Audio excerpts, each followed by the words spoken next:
जिसे 36 घंटे गुजरे हैं और अब एक जानिब तो इशारे ये मिले कि ये तनाज़ा अब कूल डाउन होगा और सऊदी अरब और मुत्तहिदा अरब अमारात के दरमियान चीजें जो हैं वो अब रिवर्स गियर पे चलेंगी और यमन के अंदर इन दोनों ममालिक दोस्त बरादर इस्लामी मुल्क जो हैं उनका आपस में जो फड्डा है वो रिजॉल्व होगा। लेकिन अब तक की इस तनाज़े की सबसे बड़ी डेवलपमेंट सामने आ चुकी है। सऊदी अरब ने एक बहुत बड़ा कदम उठाया है, मुत्तहिदा अरब अमारात के लिए भी ये एक बहुत बड़ा इम्तिहान है और अब ये तनाज़ा क्या रुख इख्तियार करता है इस हवाले से कुछ एक्सक्लूसिव डिटेल्स हैं जो आपके सामने रखनी है। लेकिन उससे पहले अगर अभी तक आपने इस वीडियो को लाइक नहीं किया, लाइक जरूर कर दें। आपको मालूम है कि हमारे चैनल्स को रिपोर्ट किया जा रहा है और इस रिपोर्टिंग का असर जाहिर इस तरह से होगा कि आप इस वीडियो को लाइक करें, एक के बजाय ज्यादा से ज्यादा कमेंट्स करें और अगर हो सके तो इस वीडियो को मुख्तलिफ व्हाट्सएप ग्रुप्स के अंदर आपने शेयर भी करना है। नाज़रीन किराम, सबसे पहले तो इस वक्त जो यमन है उसकी सूरत हाल को समझ लें।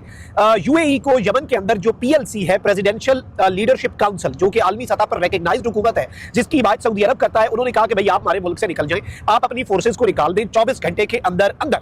अब यहां पर जो है वो डेवलपमेंट ये आई कि यूएई ने कहा ठीक है हम अपनी फोर्सेस निकाल लेते हैं। दूसरा ग्रुप जो है जिसे एसटीसी कहते हैं, सदर्न ट्रांजिशनल काउंसिल, उसके हवाले से कहा जाता है कि उसे यूएई सपोर्ट करता है। ये दोनों ग्रुप्स एक दूसरे के मुखालिफ हैं लेकिन कलेक्टिवली ये यमन के अंदर मौजूद जो हौसी हैं, जिन्हें हौसी बागी कहा जाता है, उन हौसियों के खिलाफ ये दोनों ग्रुप्स हैं। इस चीज को भी आप समझिएगा। अब हुआ यह है कि एक तरफ तो हौसीज जो हैं उन्होंने एक बड़ी स्टेटमेंट जारी की है। उन्होंने कहा है कि we will launch large scale ground offensive against both Saudi PLC and UAE STC if they mistakenly attack western Yemeni region of Houthis. यानी हौसीज जो है उनके पास यमन का वेस्टर्न रीजन है, कुछ ना कुछ इलाका, और इन्होंने कहा कि हम ग्राउंड ऑफेंसिव जो है वो लॉन्च कर देंगे सऊदी अरब की हिमायत याफ्ता पीएलसी या फिर मुत्तहिदा अरब अमारात जो है उसके हिमायत याफ्ता एसटीसी के खिलाफ। अगर इन्होंने यमन के वो इलाके जहां पर हौसियों का कंट्रोल है उन इलाकों के अंदर कोई कार्रवाई करने की कोशिश की, और शायद अब यमन के हौसी जो हैं वो इस चीज को एक अपॉर्चुनिटी के तौर पर देख रहे हैं। They want to seize this opportunity कि भाई चले एक इख्तलाफ पैदा हो गया है, हमारे मुखालिफ ग्रुप जो है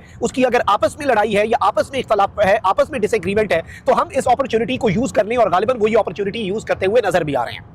एक तरफ तो हो गई ये डेवलपमेंट। वहीं दूसरी जानिब मुत्तहिदा अरब अमारात ने ये स्टेटमेंट जारी की है कि it has completely ended its counter terrorism mission in Yemen. मुत्तहिदा अरब अमारात ने जो काउंटर टेररिज्म के लिए 2015 के अंदर सऊदी अरब के साथ मिलकर यमन में अपनी फोर्सेज उतारी थी, पाकिस्तान को भी ऑफर की गई थी, पाकिस्तान उस वक्त इस जंग का हिस्सा नहीं बना था। अरब कुछ दोस्त जो हैं उन्हें ये अच्छा नहीं लगा था, लेकिन इन द लॉन्गर रन ये बेहतर ही फैसला था। पाकिस्तान अफोर्ड ही नहीं कर सकता था किसी और जंग के अंदर कूदना, और वैसे भी टाइम होता है हर चीज का। आप अपना देखते हैं, अपना निजाम देखते हैं, अपनी चीजों को आप एनालाइज करते हैं। अब नाज़रीन इकराम, इस वक्त हदरमौत के अंदर जो यूएई की मिलिट्री प्रेजेंस है उसे यूएई ने कहा कि हमने अपना कंप्लीट कर लिया जो कुछ भी है, और इस सब के अंदर जो इंपॉर्टेंट तरीन इस चीज को जिस तरीके से देखा जा रहा है, यूएई जो है वो कह रहा है कि हम कतर के साथ, ईरान के साथ, सऊदी अरब के साथ मीडिएशन चाहते हैं, हम बातचीत चाहते हैं, और यूएई जो है अपेरेंटली तो यही लग रहा है कि मुत्तहिदा अरब अमारात जो है वो एक कदम पीछे हटा है। लेकिन इसमें एक तरफ तो कुछ सोर्सेज जो हैं, और यमन न्यूज़ 24 जो है उसके सोर्सेज ये बता रहे हैं कि भाई कुछ यूएई की फोर्सेज जो हैं वो अभी भी यमन के कुछ एरियाज के अंदर मौजूद हैं जो कि इंडियन ओशन के करीब यमन के वो एरियाज, वहां पर बेसिकली जो मुत्तहिदा अरब अमारात है उसकी फौजें अभी भी मौजूद हैं।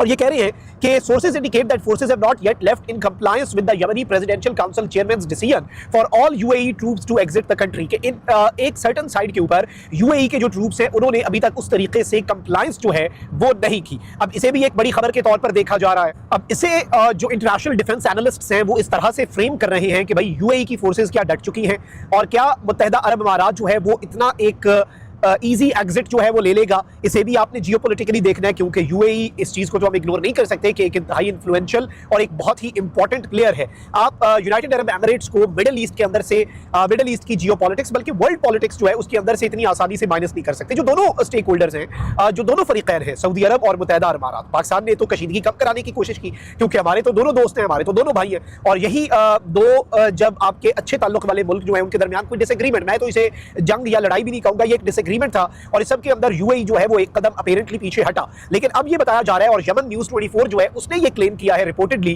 कि भाई यूएई की कुछ फोर्सेज अभी भी मौजूद हैं जो कि वहां पर डटी हुई हैं। इस चीज को देखा जा रहा है। फिर इसके साथ ही साथ अब एसटीसी क्या करती है, जो सदर्न ट्रांजिशनल काउंसिल है, क्या वो पीएलसी के खिलाफ अपना ऑफेंसिव बढ़ाती है? क्या वो यमन के अंदर जो एक सदर्न यमन को अलग और वो अलहदगी पसंद है, वो यमन के हौसी बागियों के तो खिलाफ है पीएलसी की तरह, लेकिन वो एक यूनाइटेड यमन जो है उसके हक में नहीं है? ये सादा सी इसका फलसफा है। सऊदी अरब उन्हें सपोर्ट सपोर्ट करता है जो पीएलसी है, एसटीसी जो कि अलहदगी पसंद है या ट्रांजिशनल काउंसिल है सदर्न साइड के ऊपर, उन्हें यूएई की सपोर्ट हासिल है एज पर रिपोर्ट्स रिपोर्टेडली। और दोनों ग्रुप्स जो हैं वो एज अ होल यमन के हौसी बागी जो है उनके खिलाफ है। हौसियों ने भी जो स्टेटमेंट दी है उसे भी ऑब्वियसली ये दोनों ग्रुप्स और दोनों मुल्क भी देख रहे होंगे।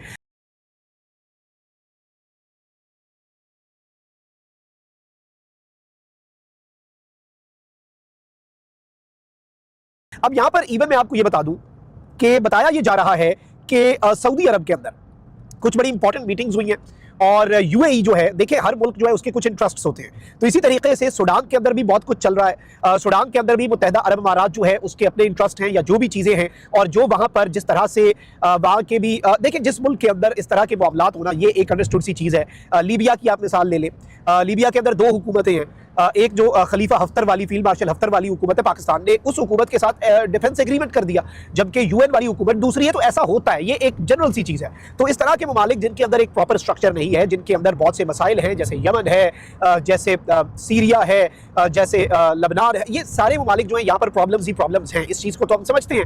अब ये बताया जा रहा है कि सूडान के अंदर जो यूएई के इंटरेस्ट हैं, सऊदी अरब जो है वो उनके साथ भी कुछ ना कुछ करेगा, क्योंकि देखिए यमन को तो डायरेक्ट सऊदी अरब अपने लिए थ्रेट समझता था ना। यूएई तो एज एन एलाई जो है वो सऊदी अरब के साथ ज्वाइंट काउंटर टेररिज्म फोर्सेस जो हैं वो मैदान में उतरी, और फिर अब यूएई का पत्ता काटा गया, जबकि सऊदिया तो मौजूद है। सऊदिया के साथ तो वहाँ की पीएलसी इस वक्त ऑल टाइम बेस्ट रिलेशनशिप जो है वो इंजॉय कर रही है, बहुत अच्छे ताल्लुकात जो है वो इंजॉय कर रही हैं दोनों साइड्स। तो इसे भी बहुत ज़्यादा हम देखेंगे कि उसी एंगल से अब इस सबके अंदर पिछले 36 घंटों में जब से ये डेवलपमेंट्स हुई है, हम ये कह सकते हैं कि जब से ये मामला अपने उरूज पर गया है उस वक्त से लेकर अभी तक बहुत कुछ जो है वो बड़ा तेजी से तब्दील हुआ है। अभी भी मामला जो है वो डावाडोल है। यमन के अंदर क्या होता है ये डिसाइड करेगा कि फ्यूचर क्या है। ऊपर से कोई मुल्क या कोई ग्रुप जो है वो जो मर्जी statements they, what actually happens in Yemen, और अब हौसी क्या करते हैं, सऊदी अरब के लिए क्या थ्रेट्स है। सऊदी अरब के जो शहर, इससे पहले आपको पता है हौसियों के मिसाइल सऊदी अरब के किसी भी शहर के अंदर अबहा एयरपोर्ट और इधर उधर गिर जाया करते थे। सऊदी अरब ने अभी अपना एयर डिफेंस बेहतर बनाया, बहुत सी चीजें की हैं। तो सऊदी अरब के लिए तो चैलेंज स्टिल एग्जिस्ट्स, और सऊदी अरब जो है वो इसका जवाब किस तरह से देता है, पाकिस्तान इसमें कहां पर खड़ा होगा, क्योंकि we have a defence agreement with Saudi Arabia. ये सवाल जो है इनका भी इन द कमिंग डेज हमें मजीद एक वाज़ेह और क्लियर जवाब मिलेगा। अपना बहुत ख्याल रखिए। अल्लाह निगहबान। पाकिस्तान जिंदाबाद।